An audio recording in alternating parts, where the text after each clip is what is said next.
Are we doing pictures? We want to line up first.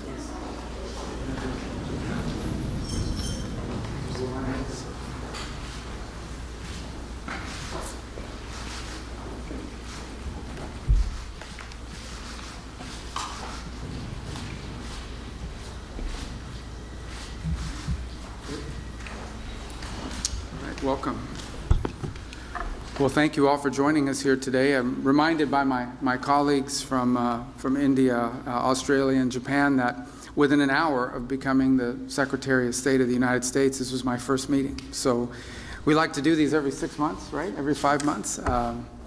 But we're honored to host them here today in this very important partnership that has developed over the years and that I think has really taken wing in the last few months, and we want to continue to build on. These are very important countries. These are very important strategic partners and allies of the United States, and together we have a lot of shared priorities, a lot of things we care about in the world. I think there are many global problems, but also problems that we face in our respective countries that can be solved by us cooperating together.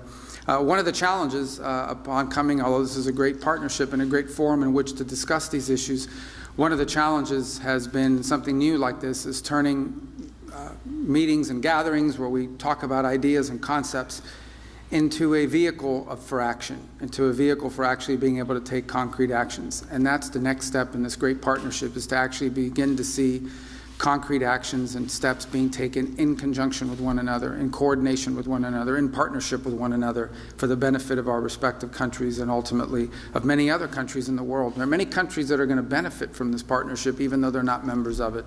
And it's not simply a security matter. It's largely, in many cases, about economic development. In fact, later today we'll be hosting here in this building a number of companies. I think over 30 or 40 companies was the last count. Representing all 4 of our countries, companies that are doing businesses in these countries or who are domiciled in these countries and who are going to be visiting here to talk about things we can work together on. And there are many topics that we can work on and focus on. One that I've personally been very focused on is diversifying the global supply chain of critical minerals, not just access to the raw material, but also access to the ability to process and refine it to usable material. It's critical for all technologies and for all industries across the board. And so having a diverse and reliable global supply chain of these is just one example of many that we can focus on and build upon and achieve some real progress on. So that's the hope for this partnership. That's why it's so important to host it here today.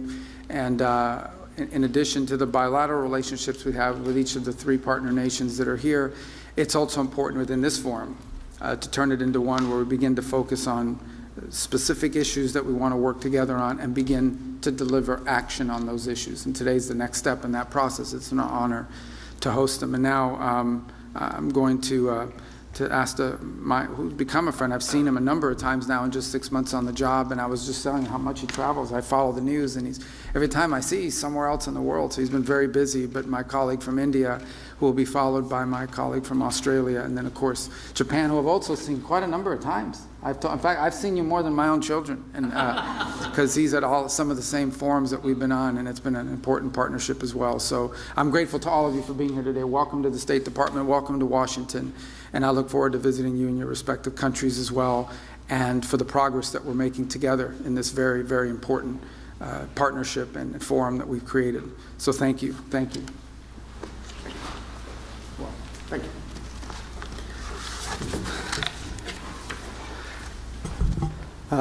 I'm very pleased to be back in DC for the 2nd time this year for a Quad Foreign Ministers meeting.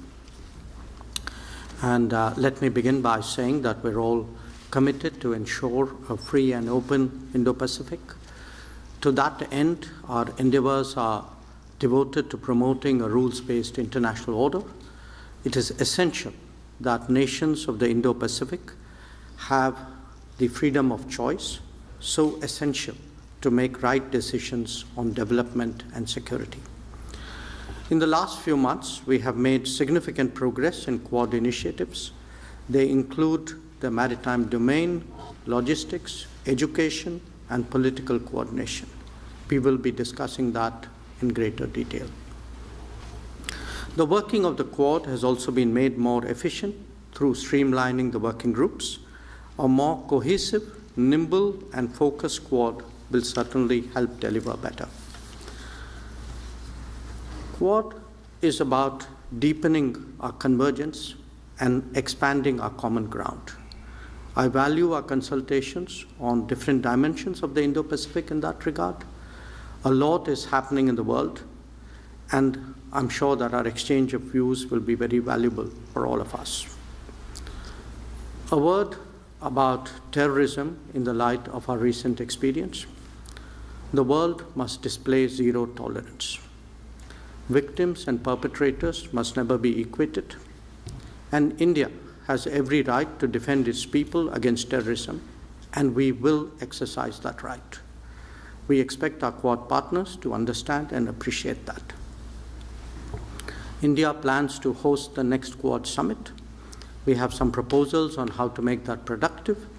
I'm sure so do our partners. We will discuss, and I'm sure we will agree. Once again, I thank Secretary Rubio for hosting us today, and I look forward to our discussions. Thank you.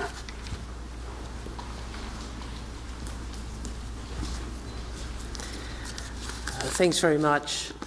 It's really wonderful to be back here in Washington. It was such an honour to be asked, be invited to attend the inauguration of President Trump in January and to attend it with my colleagues from India and Japan. And Secretary Rubio, it was indeed your first few hours of being the Secretary of State. It was such an honour to meet with you, and I look forward. Thank you for the engagement over particularly this last little period with the Middle East, and then obviously we look forward to your visit to the ASEAN set of meetings in our region. We understand how important this partnership is. It is such an important partnership for the world, it's such an important partnership for our region, it's such an important partnership for the countries represented. The importance of our partnership is highlighted by the urgency of the strategic challenges that we all face. In his testimony to his confirmation hearings, the Secretary spoke about the future of the 21st century being made in this region, being shaped in this region, and Australia agrees.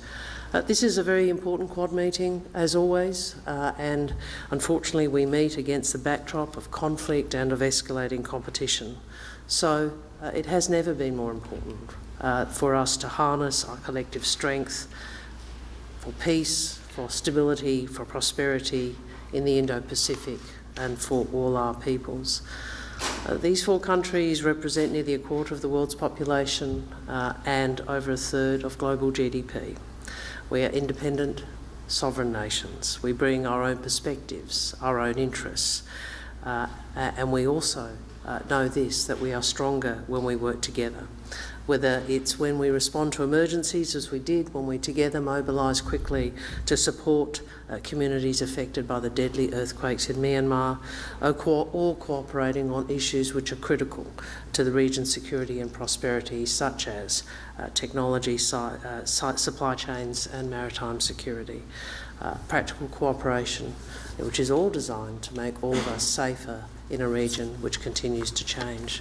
I'm very grateful to be hosted again by the Secretary for this, our second Quad meeting in 6 months, and I look forward to the discussion today. Thank you.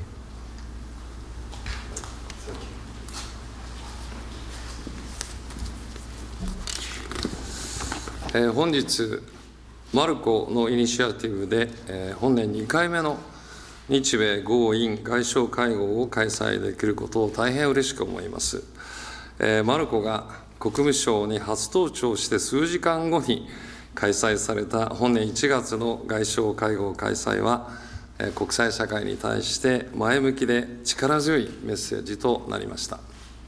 Today, I'm pleased to convene the second Quad Foreign Ministers meeting of this year, thanks to Marco's initiative. The previous Foreign Ministers meeting in January took place just a few hours after Marco's first day at the State Department, and I believe that sent a positive and a strong message to the international community. それから半年のタイミングで再度日米豪印の外相がワシントン DC に集うことができたのはクアッドの結束の強さと重要性を示すものであります。The fact that the 4 foreign ministers are once again gathering here in Washington, D.C. only 6 months later demonstrates the strength of the unity and the importance of the Quad. 現在、中東や欧州ではさまざまな混乱が起きております。我々4カ国が位置するインド太平洋は世界人口の半数以上を要する世界経済の成長エンジンであり、インド太平洋地域の平和と安定は国際社会の繁栄にとって不可欠であります。インド太平洋地域の平和と安定のために、地域の大国である日米豪印4カ国が果たせる役割は大変大きなものがございます。Currently, there is turmoil in the Middle East and Europe. The Indo-Pacific region, where our 4 countries are located, is the growth engine of the global economy, accounting for more than half of the world's population. With this, the peace and stability of the Indo-Pacific region are essential for the prosperity of international community. The 4 countries, as major powers in the region, have an important role to play in ensuring peace and stability in the Indo-Pacific region. 本日は現下の国際情勢について戦略的な観点から議論を深めたいと思います。また、自由で開かれたインド太平洋の実現のために、地域諸国にひ益する今後の協力などについてしっかりと意見交換したいと思います。ありがとうございます。Today, I'm looking forward to engaging in in-depth strategic discussions on the current international situation.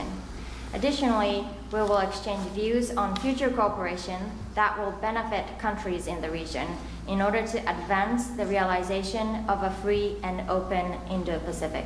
Thank you very much. Thank you.